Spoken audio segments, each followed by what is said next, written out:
السلام علیکم۔ مجاہد فرساد۔ آج ہم درخواست نویسی اور خط نویسی کے بارے میں پڑھیں گے۔ یہ وہ دو سوال ہیں جو پرائمری حصے سے شروع ہوتے ہیں، لیکن اس کے باوجود طلباء و طالبات ان میں غلطیاں کرتے ہیں۔ لیکچرار اردو کے ٹیسٹ میں درخواست کے لغوی معنی کیا ہیں، یہ کس زبان کا لفظ ہے، اس طرح کے سوال آ سکتے ہیں، لیکن انٹرویو اور سی ٹی آئی کے انٹرویو میں مکمل درخواست اور مکمل خط اس کا خاکہ بھی بنوایا جاتا ہے۔ تو ہم دیکھتے ہیں کہ درخواست کیا ہے۔ درخواست فارسی زبان کا لفظ ہے جس کے لغوی معنی ہیں گزارش یا خواہش۔ اگر اس کے اصطلاحی معنی دیکھیں تو کوئی انفرادی یا اجتماعی مسئلہ تحریری طور پر کسی افسر کے پاس پہنچانا درخواست کہلاتا ہے۔ اب درخواست کے اصول کیا ہیں، طلباء و طالبات کے لیے ہدایات کیا ہیں، وہ دیکھتے ہیں کہ یہ جو پہلی لائن ہے اسے طرز تخاطب کہتے ہیں، یعنی ابتدا کیسے کرنی ہے۔ بخدمت جناب پرنسپل۔ اب یہاں تک دیکھتے ہیں کہ کون سی غلطیاں کی جاتی ہیں۔ عام طور پر بخدمت جناب پرنسپل صاحب، یعنی جناب بھی لکھ دیا جاتا ہے اور صاحب بھی لکھ دیا جاتا ہے، حالانکہ جناب اور صاحب یہ دونوں مترادف ہیں، ان میں سے ایک لفظ لکھنے کی اجازت ہے، دونوں نہیں لکھ سکتے۔ جناب پرنسپل سے پہلے لکھا جاتا ہے اور صاحب لکھنا ہو تو وہ بعد میں لکھا جاتا ہے، لیکن لکھنا ایک ہے۔ اور اگر ہم کسی فیمیل کو درخواست لکھ رہے ہوں، یعنی کوئی افسر عورت ہو، تو بھی یہاں غلطی کی جاتی ہے۔ جناب مذکر اور مؤنث دونوں کے لیے استعمال کیا جاتا ہے، اس کے لیے ہم جنابہ کا لفظ استعمال نہیں کر سکتے۔ البتہ صاحب اور صاحبہ یہ دونوں مذکر مؤنث درست ہیں، اگر ہم صاحبہ استعمال کرنا چاہیں تو وہ درست ہے۔ بخدمت پرنسپل صاحبہ اس طرح ہو سکتا ہے، اور یہاں پر کامہ ضرور ڈالنا ہے۔ اگر اس طرح لکھیں بخدمت جناب پرنسپل تو پھر پرنسپل کے بعد کامہ آئے گا، اور اگر ہم لکھیں بخدمت پرنسپل صاحب تو پھر صاحب کے بعد کامہ آئے گا۔ اب آگے ادارے کا نام ہوگا، چاہے وہ کالج ہو چاہے اسکول ہو۔ گورنمنٹ پیر یعقوب شاہ ڈگری کالج، اب ادارے کے نام کے بعد بھی کامہ آئے گا۔ سکتہ، یہ دو سکتے جو ہیں ان کو یاد رکھنا ہے، یہ غلطی نہیں کرنی۔ یہاں پر بھی اور یہاں پر بھی یہ دونوں کامے ڈالنے ہیں، اور آخر میں یہ کالج یا ادارہ کہاں پر ہے اس کو الف بے جیم اس طرح ہم لکھ سکتے ہیں۔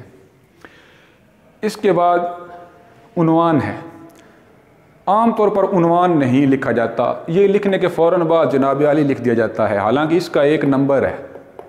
عنوان لکھنا ہے، اس کے بعد یہ رابطہ کی علامت ڈالنی ہے، درخواست برائے جس کے لیے بھی لکھ رہے ہوں فیس معافی، تو اس کے بعد جناب عالی دائیں طرف لکھنا ہے۔ عام طور پر درمیان میں لکھ دیا جاتا ہے، وہ پرانا طریقہ ہے، جدید تحقیق کے مطابق جناب عالی دائیں طرف لکھنا ہے۔ اس کے بعد ندائیہ کی علامت ضرور ڈالنی ہے ورنہ نمبر کاٹا جائے گا۔ یہاں پر بھی غلطیاں کی جاتی ہیں۔ عام طور پر یہ سمجھا جاتا ہے کہ جناب عالی مرد کے لیے استعمال ہوتا ہے اور عورت کے لیے جناب عالیہ لکھ دیا جاتا ہے، جو درست نہیں ہے۔ عورت ہو یا مرد ہو دونوں کے لیے جناب عالی ہی درست ہے، اور اس کے لیے دو تین لفظ اور بھی بعض اوقات لکھ دی جاتے ہیں جو درست نہیں، جیسے اس کے اوپر کھڑی زبر ڈالی جاتی ہے جناب اعلیٰ، وہ بھی غلط ہے، اور اعلیٰ جناب اعلیٰ وہ بھی غلط ہے۔ جناب عالی یہ ایک ہی لفظ مردوں کے لیے بھی اور عورتوں کے لیے بھی استعمال ہوتا ہے۔ اس کے بعد ہم نے یہاں پر نفس مضمون لکھنا ہے، ابتدا کرنی ہے، مدعا بیان کرنا ہے، اس کے بعد اختتام کرنا ہے۔ اینڈ پر یہ العارض عام طور پر درمیان میں لکھا جاتا ہے، جو اب درست نہیں، یہ بائیں طرف لکھنا ہے۔ العارض ہو سکتا ہے، درخواست گزار ہو سکتا ہے، ان میں سے ایک لفظ لکھنا ہے۔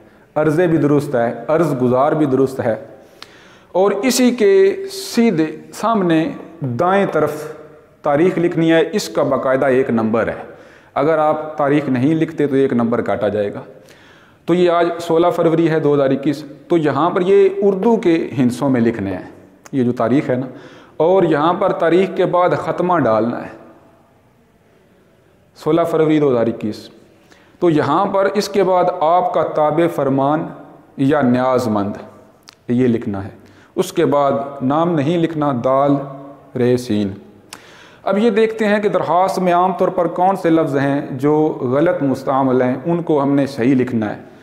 مشکور، اس کی جگہ ممنون یا شکر گزار، وہ درست ہیں، وہ لکھنے چاہیے۔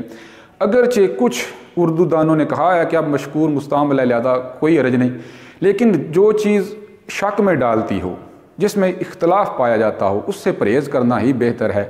ممنون یا شکر گزار میں کوئی اختلاف نہیں، تو بہتر نہیں ہے جب وہ دونوں لفظ موجود ہیں تو ان میں سے کوئی استعمال کیا جائے۔ برائے مہربانی، اس کا مطلب ہے مہربانی کے لیے، آپ مہربانی کے لیے میری درخواست قبول کریں، تو جو درست نہیں، براہ مہربانی۔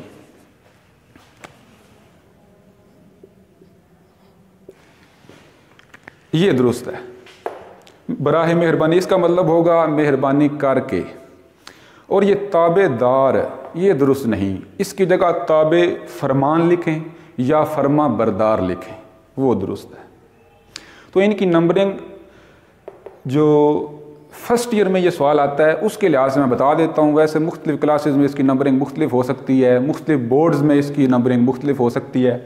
اس کا 1 نمبر ہے، اس کا بھی 1 نمبر ہے، اس کا بھی 1 نمبر ہے، 3 یہ ہو گئے، 5 نمبر اس کے نفس مضمون کے، 5 اور 3 8 ہو گئے، 1 نمبر اس کا ہے، 9 ہو گئے، اور یہ جو چیز ہے نا 1 اس کا ہے، 10۔ لیکن بہرحال یہ تھوڑے مختلف ہو سکتے ہیں، لیکن یہ ساری چیزیں جو ہے نا یہ مد نظر رکھنی چاہیے۔ اب آتے ہیں جی خط۔ خط کیا ہے؟ خط عربی زبان کا لفظ ہے جس کے لغوی معنی ہیں لکیر، نشان، نامہ، مکتوب، چٹھی۔ اصطلاحی معنوں میں دیکھیں تو 2 اشخاص کے درمیان تحریری رابطہ خط کہلاتا ہے۔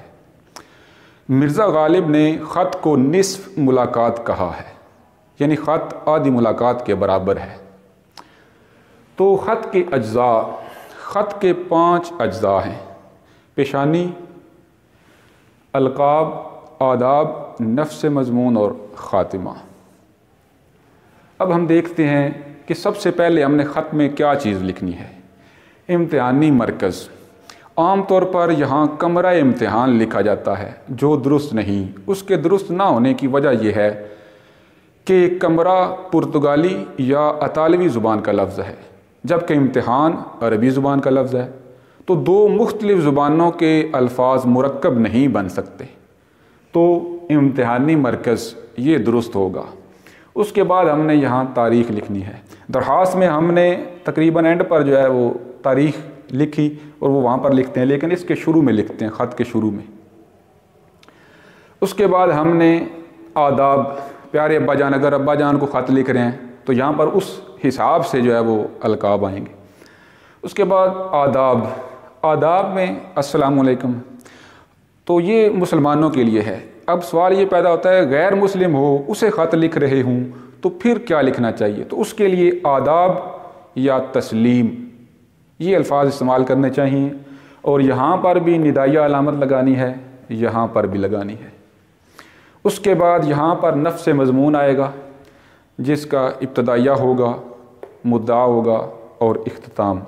اختتام ہم نے کیسے کرنا ہے؟ والسلام لکھنا ہے، اور اگر بیٹا لکھ رہا ہے تو آپ کا پیارا بیٹا، اور آخر میں یہ الفاظ دال رے سین۔ اب اس کی بھی نمبرنگ ہے، یہ 12ویں جماعت میں یہ سوال ہے، درخواست والا 11ویں میں ہے اور یہ 12ویں میں ہے۔ تو اس کی نمبرنگ کس طرح ہے؟ یہ پیشانی جو ہے اس کا بھی 1 نمبر ہے، اس کا بھی 1 نمبر ہے، اس کا آدھا نمبر ہے، اس کا بھی آدھا نمبر ہے، اس کے 6 نمبر ہیں۔ تو یہ 1 2 یہ ملا کر 3 3 اور 6 9، اور اس سارے کا 1 نمبر ہے۔ تو یوں یہ 10 نمبر پورے ہوتے ہیں۔ بہت شکریہ۔